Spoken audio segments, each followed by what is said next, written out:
சைவம் வைணவம் குறித்து ஆபாசமாக அருவருக்கத்தக்க வகையில் கருத்து தெரிவித்தத திமுக முன்னாள் அமைச்சர் பொன்முடிக்கு எதிரான வழக்கில் நெத்தியடி தீர்ப்பை வழங்கியுள்ளது சென்னை உயர்நீதிமன்றம்.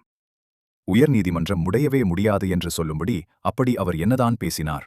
ஒரு விலை மாதவியின் வீட்டுக்கு ஒருத்தன் போறான், நீங்க சைவமா வைணவமா அப்படின்னு கேக்குது. அவனுக்கு ஒன்றும் புரியல. சைவம்னா இப்படி, வைணவம்னா இப்படி, இல்ல சைவம்னா படுத்துக்கிறது, வைணவம்னா நின்னுங்கிறது. நின்னுங்கனா 5, படுத்தா 10. கடந்த ஆண்டு ஏப்ரல் மாதம் 6ஆம் தேதி நடந்த கூட்டத்தில் திமுகவைச் சேர்ந்த முன்னாள் அமைச்சர் பொன்முடி சைவம் வைணவம் சமயங்களையும் பெண்களையும் இழிவுபடுத்தும் வகையில் இப்படி பேசியது பலருக்கும் நினைவிருக்கலாம்.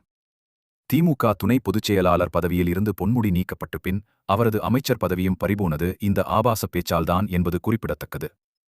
இந்த ஹிந்து மத இழிவு பேச்சு தொடர்பாக சென்னை மாநகராட்சி பாஜக கவுன்சிலர் உமா ஆனந்தன் சைதாப்பேட்டை நீதிமன்றத்தில் வழக்கு தொடர்ந்தார்.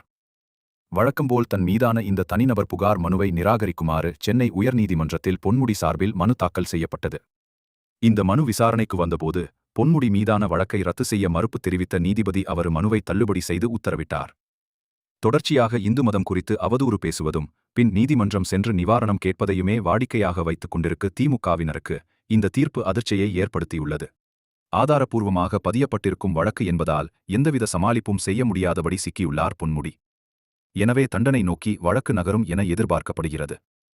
ஏற்கனவே சிறுபான்மை ஓட்டு இருந்தால் போதும் என ஜம்பமாய் திரிந்த திமுக நடந்து முடிந்த சட்டமன்ற தேர்தலில் புதியதாக தொடங்கப்பட்ட தாவேகாவிடம் ஆட்சியை இழந்துள்ளது. இந்து மக்களை சீண்டும் விதமாக எதுவும் செய்ய வேண்டாம் என கட்சி ஒரு முடிவுக்கு வரும் சூழலில் இந்த வழக்கில் பொன்முடியின் மனு நிராகரிக்கப்பட்டது முக்கியத்துவம் பெறுகிறது.